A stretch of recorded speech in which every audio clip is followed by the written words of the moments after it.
Paradis c'est tous. Aujourd'hui on se retrouve pour le retour sur un mois avec le Humidigi F2. Alors je vais te spoiler le truc, ça va être une vidéo assez courte mais elle va être encore plus courte si tu vas aller plus vite. Il y a des trucs bien, il y a un truc bien, il y a un truc bien et il y a des trucs qui vont pas du tout. Voilà, mais ça je te le spoil pas, attends un peu, je vais t'en parler. Je sais, ouais, il faut bien que je fasse un peu de vues et un peu de chiffres sur la chaîne quand même, merde.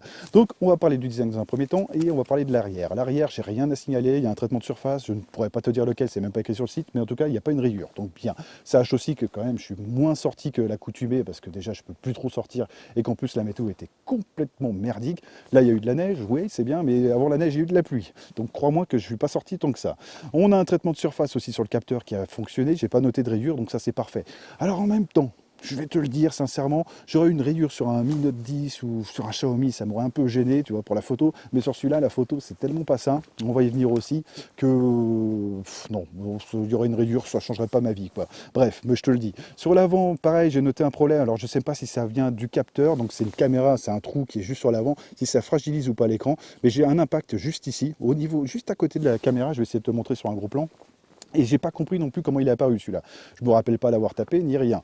Donc est-ce que ça fragilise le truc? C'est vrai que là j'ai qu'un modèle, je peux pas te faire un vrai retour là-dessus. Faudrait voir ça sur d'autres modèles. S'il y a d'autres mecs qui veulent vous faire des retours sur un mois ou autre, ce serait pas mal de savoir. Parce que si ça fragilise en plus le truc, déjà je supporte pas cette caméra frontale à la con. Je peux pas, hein. Déjà la goutte d'eau, bon c'est limite, mais ça, je l'avais commencé à l'apprécier, et là tu mets un truc sur le côté. Même le Mi 10, putain, je vais pas le prendre parce que il y a deux trous maintenant. Ils ont fait une grosse caméra sur l'écran. Ça sert à rien les mecs, putain, ça m'énerve. Mais bon voilà, c'est peut-être que moi. Mais putain, ils sont capables de faire du pop-up, ils vont te mettre des trous dans les écrans, c'est complètement débile, mais bon, c'est comme ça. Ok, donc au niveau de ça, bah rien, après j'ai pas noté d'autres rayures, quelques-unes. Ouais, un peu sur le bas. Alors sache que je les utilise sans protection d'écran, sans rien. C'est pour faire vraiment un retour sur un mois. Donc il y a juste une petite pochette en tissu quand je le mets dans ma poche ou dans mon sac à dos. Mais en général, il n'y a rien du tout. Donc le téléphone, comme ça me permet de voir ce qui tient et ce qui donne en utilisation. Voilà, sur un mois. Donc ok, là-dessus, on a tout fait. Sur le châssis, bah pareil, je suis assez étonné, il n'y a pas un PET aussi, j'avais fait le tour. Pas un PET sur le châssis, bien, le capteur d'empreinte fonctionne, ça c'est pas un souci. Oh, c'est pas le meilleur emplacement du monde, mais bon, ça fonctionne, j'ai pas de problème. Je ne vais pas chipoter, hein. Pour rappel, c'est un capteur d'empreinte avec un bouton on-off. Donc si tu appuies doucement, ça se passe bien. Non, ça fonctionne, ça c'est pas un problème. Qu'est-ce que je peux te dire encore là-dessus? Sur l'arrière, je le gardais un petit peu. En fait, tu as un du jeu. Je te fais écouter, je ne sais pas si ça va s'entendre, mais quand tu appuies, tu sens quand même que le cul se barre un peu. Alors c'est très bien collé, ça bouge pas, parce que j'ai essayé ça sur, je sais pas, une cinquantaine de fois, j'ai cliqué dessus. Ah, tu vas peut-être pas l'entendre.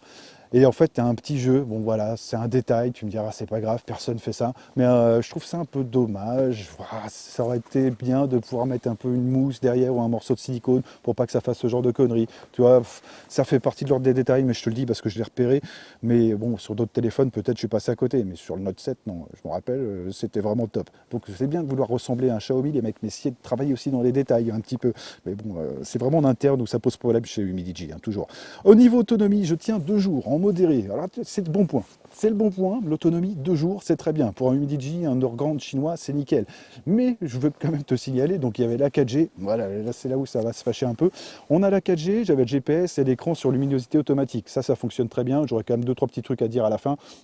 Mais bon, c'est un peu toujours les mêmes problèmes sur l'underground. Et maintenant, on va parler un peu des appels et la 4G. Oui, alors là, c'est les trucs qui fâchent. Oui, oui, je sais. Bah alors attends, bah, pour un téléphone, hein, surtout, ça me crispe un peu. C'est bien de mettre du 48 millions de pixels, des capteurs macro et tout, mais si tu peux pas téléphoner, c'est débile, débile. Alors, ça reste que mon exemplaire, bien sûr. Il y a peut-être d'autres modèles où ça fonctionne bien. C'est comme le téléphone YouTube.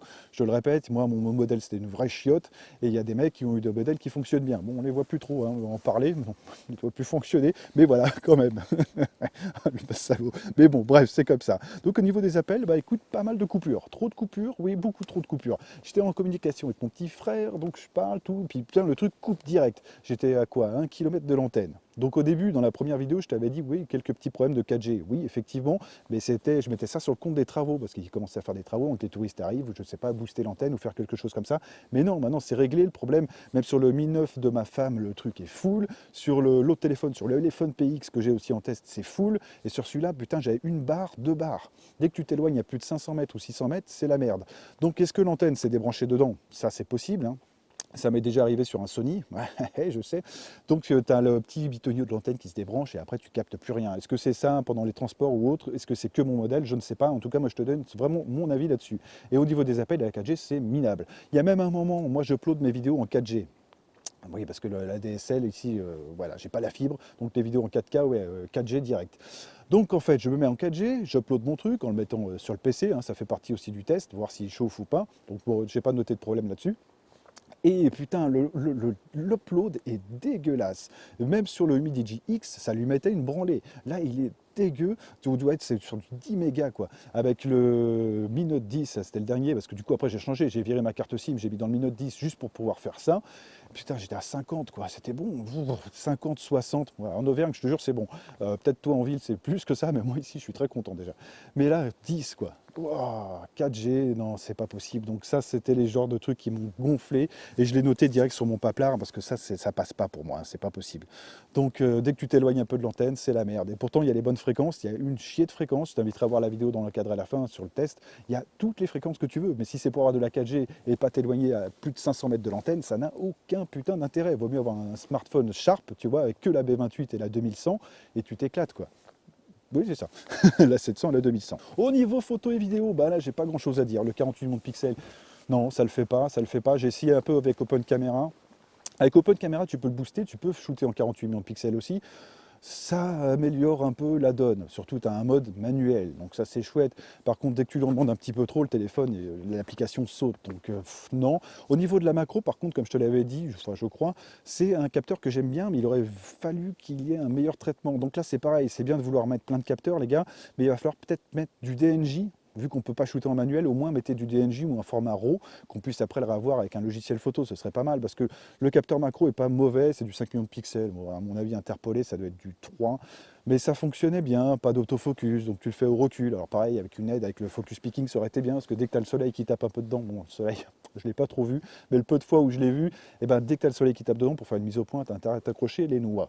Donc c'est un peu délicat, mais ouais, niveau photo, c'est dommage de devoir mettre autant de capteurs et de ne pas proposer plus d'options dans l'application photo. Donc tu es obligé d'aller sur Open Camera direct, c'est le premier truc que je télécharge avec ça. Alors par contre, je te les partage moi toujours avec l'application. Là, j'essaierai de t'en faire quelques-unes avec Open Camera, parce que je ne suis pas trop sorti, et du coup, niveau photo, ça ne m'a pas passionné plus que ça. J'avais mieux à côté, j'avais même des appareils photo qui sont moins chers et qui sont mieux.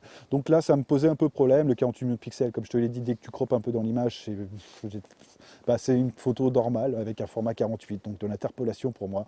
Et non, c'est pas magique, quoi.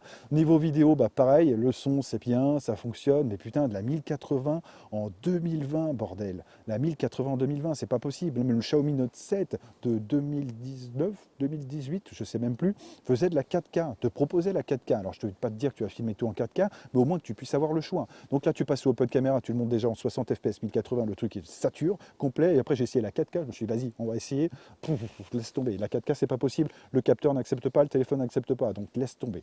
Pour la vidéo, c'est pas possible. Pour la photo, passe ton tour aussi. Il vaut mieux aller sur un Xiaomi Note 8. Là, je te mettrai aussi un lien dans la description, tu verras. Là, tu en as pour ton argent. Alors, je suis pas pro Xiaomi, enfin, si, à force. De fait, oui, parce qu'en fait, Xiaomi, c'est putain, t'en as pour ton argent, quoi. C'est moi ça qui me plaît. Peut-être à un moment, ils vont augmenter les prix et j'irai sur une autre marque. Mais pour l'instant, c'est Xiaomi, moi, qui me passionne parce que je trouve ça chouette. Bref, je suis pas pro Xiaomi, ils me payent pas, ils me donnent pas de chèque, mais bon, quand même. Xiaomi, il n'y a pas à dire, c'est chouette, quoi. Au niveau du gaming, bah pareil, c'est pas la joie, mon pote, parce que c'est du 5 points multitouch, donc j'ai pas donné suite, j'ai pas persisté dans le test.